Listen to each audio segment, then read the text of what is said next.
오늘도 어제와 함께 나누었던 같은 맥락의 거짓 선지자들을 이 시간 본문을 근거해서 한번 살펴보도록 하겠습니다. 구약 시대에 참 선지자와 거짓 선지자들이 공존했었습니다.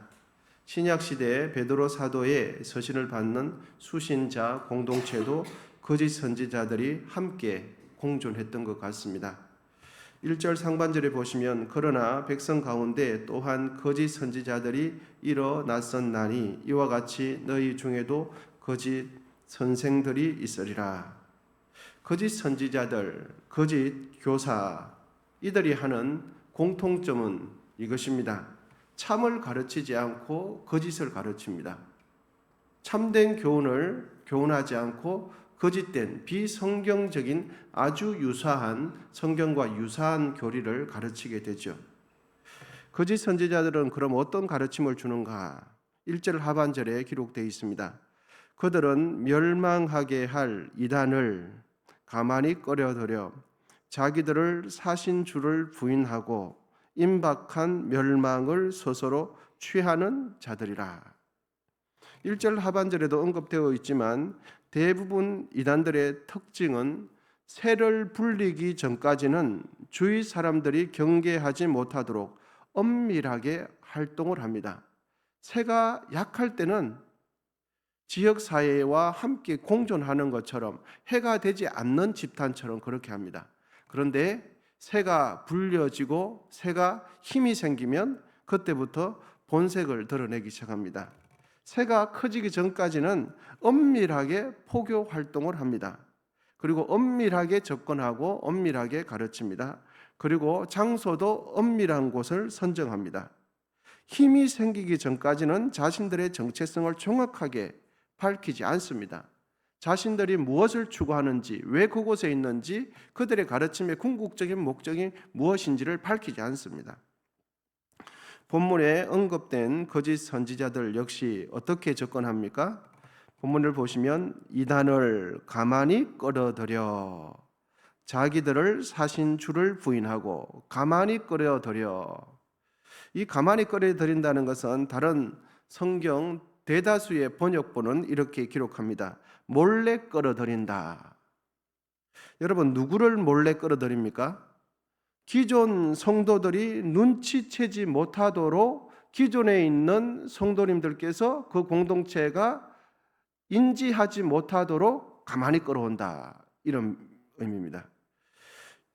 이단의 특징은 이단이라는 한자가 가르쳐 주는 것처럼 달을 이자에다가 끝단자를 씁니다. 그러니까 이단은 처음에는 같아 보입니다. 처음에는 유사해 보이고 별반 차이가 없어 보입니다. 그런데 뭐가 다릅니까? 끝이 달라요. 결론이 달라요. 그들이 주장하는 궁극적 교리의 핵심 내용이 끝이 다르는 거예요. 이단은 처음에는 정통교단의 정통교리와 별반 차이가 없어 보이지만 그 끝은 완전히 다른 교리를 주장합니다. 이단은 성경의 가르침에서 벗어났기 때문에 그들의 가르침은 진리가 아니며 이단의 교리와 가르침은 결코 복음이 될 수 없습니다. 복음처럼 보이지만 그들의 가르침은 모두 거짓이라는 것을 잊어서는 안 됩니다. 친절하게 다가올지라도 그들은 가짜이며 위선입니다. 외식입니다. 우리에게 도움이 되는 것 같지만 그들의 목적은 우리를 삼키기 위한 것이지 우리의 영혼에 생명을 주기 위해서 다가오지 않습니다. 부드럽게 친절하게 도움이 되는 것처럼 다가오지만 그 모든 것은 거짓입니다. 위선이고 가짜입니다. 그래서 요한 2서 10절에 보면 이런 내용에 있죠. 이단들이 집에 찾아오면 어떻게 하지 말라고요? 집에 들이지 말라고. 문도 열어주지 말고 그들이 우리 집 안방에 들어오지 못하도록 집에 들이지 말라고. 여러분, 집에 들이지 않기 위해서는 어떻게 합니까? 이단이면 그냥 바로 문 닫는 겁니다. 교제할 필요 없습니다. 처음에는 친절하게 다가오면 그들은 우리의 친절을 어떻게 악용을 하느냐 하니까 이분이 만만한 분이구나. 그래서 운원사자처럼 충분히 먹잇감이 되겠구나 이렇게 생각을 해요. 그래서 성경은 이단이 들어오면 집에 드리지 말라고, 문을 열어주지 말라고 말을 해요. 제가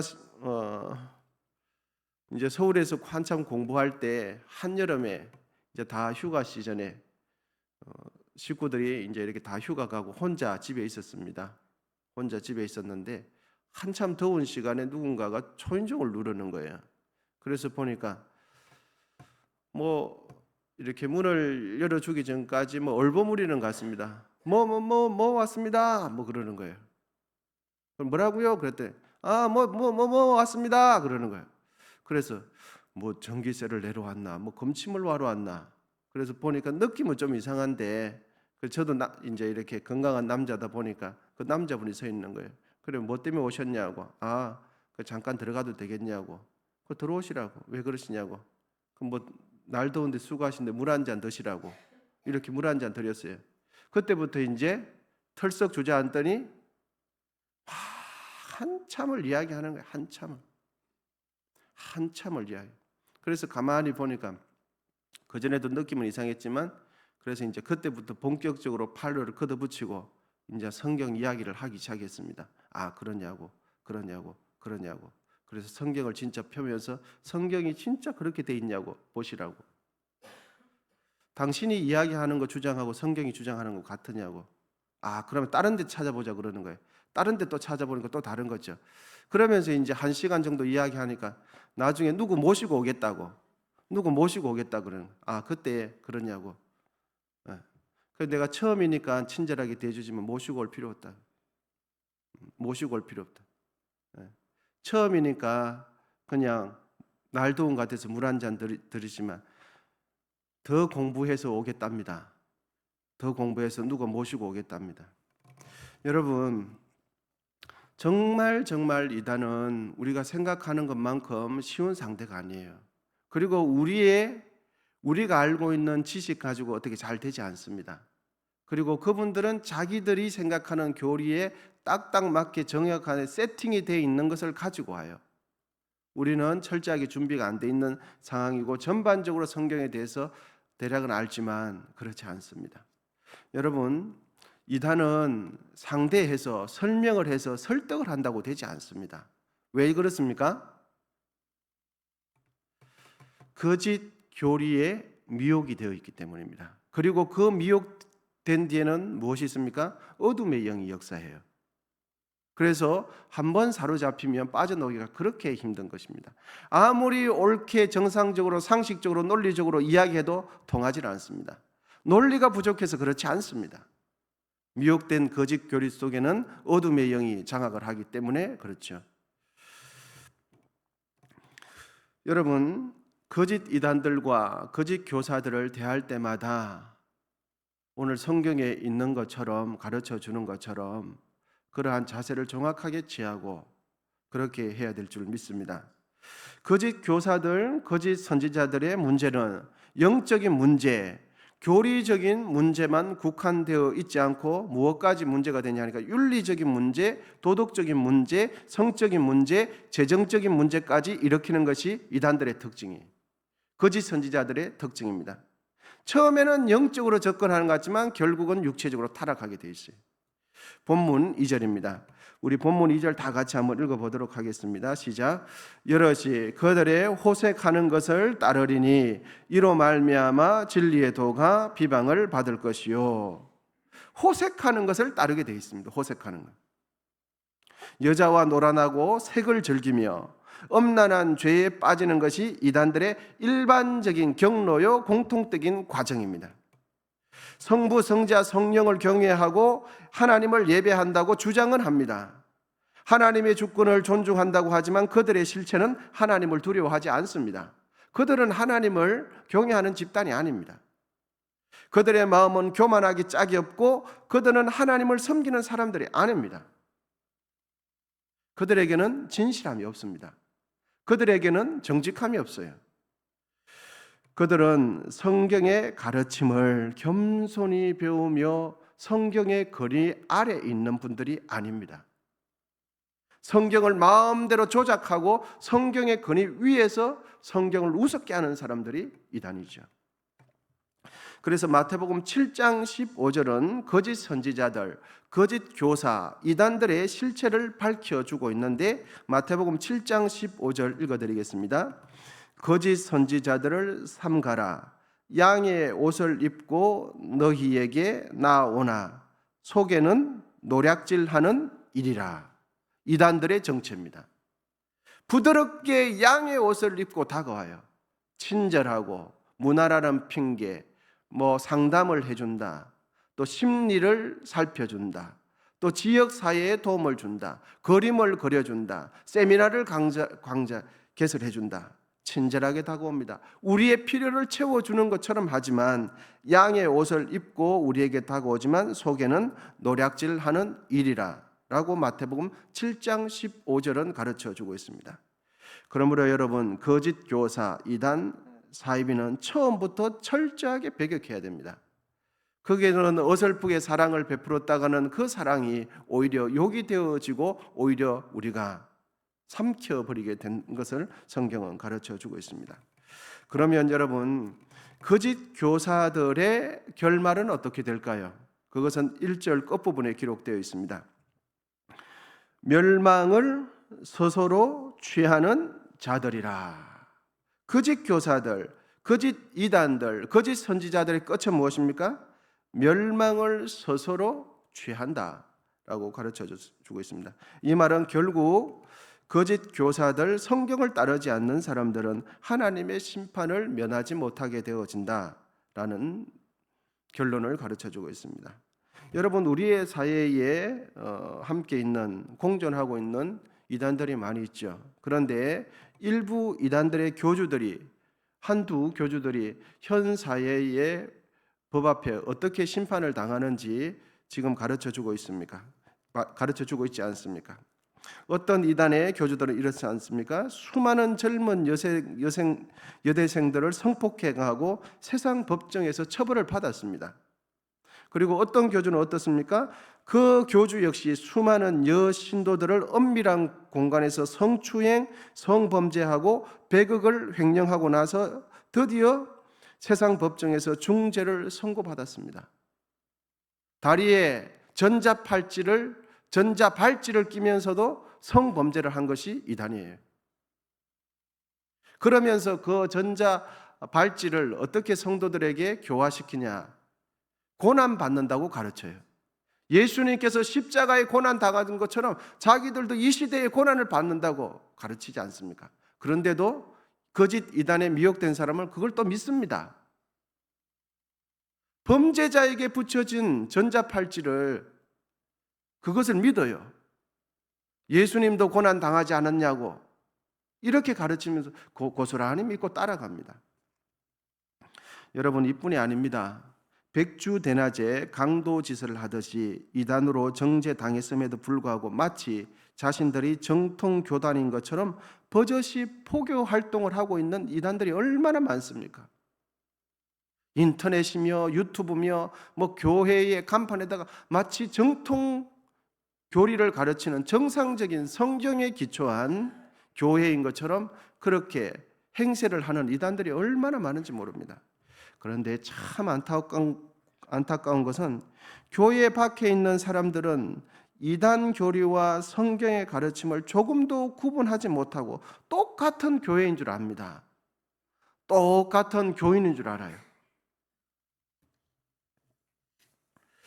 그러므로 여러분, 우리는 이단들의 거짓 가르침과 교리에 미혹되지 않도록 늘 깨어 있어야 할 뿐만 아니라 거짓 교사들과 구별되는 정결한 삶을 살아야 할 줄 믿습니다. 세상 사람들은 구분하지 못합니다. 그냥 교회, 끄트머리에 교회의 자가만 붙으면 똑같은 교회인 줄 알아요. 십자가만 걸어놓으면 똑같은 성경을 믿는 교회인 줄 압니다. 여러분, 그렇지 않죠? 그래서 정말 이 신앙의 길을 가는 사람들은 안타까운 거죠. 그러므로 우리가 해야 할 일은 진실로 그러면 그럴수록 더욱 성경을 붙들고 살아가는 방법밖에 없습니다. 더욱 거룩하게 살아가는 방법밖에 없습니다. 더욱 정직하게 살아가는 방법밖에 없습니다. 그리고 우리의 삶을 통해서 주위 사람들이 참된 진리가 무엇인지 우리의 생활을 통해서 확인시켜 주는 방법밖에는 없습니다.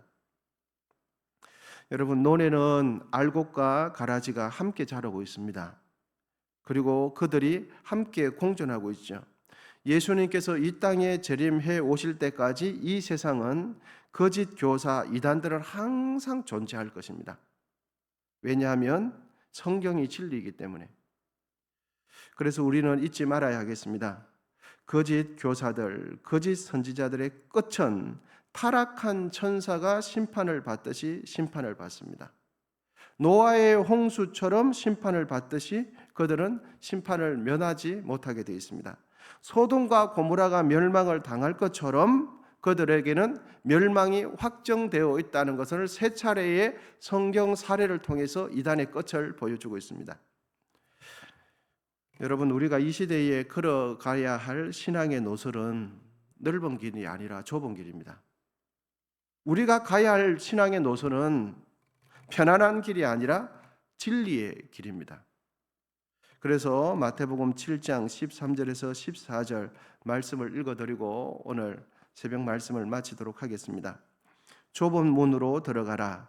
멸망으로 인도하는 문은 크고 그 길이 넓어 거리로 들어가는 자가 많고 생명으로 인도하는 문은 좁고 길이 협착하여 찾는 자가 적음이라. 여러분, 이 시대에 우리가 가야 할 신앙의 노선은 진리의 길입니다. 사람들이 간다고 간다고 따라가서는 안 됩니다. 우리가 가야 할 길은 성경이 가르쳐 주시는 대로 한 발 한 발 한 발 그렇게 가야 합니다.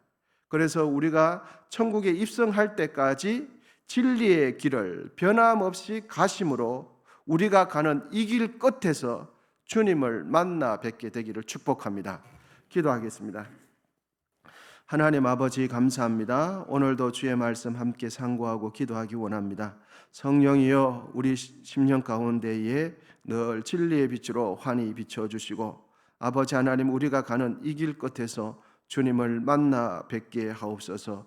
주님께서 기뻐하시는 삶을 살게 하옵소서. 아버지 하나님, 세상 사람들은 알지 못하는 이 신앙의 길을 우리가 반듯하게 살아서 정말 본이 되는 삶을 살아서 우리 주위에 있는 분들께서 아버지 하나님, 우리의 모습을 보고 진리를 발견할 수 있도록 도와주옵소서.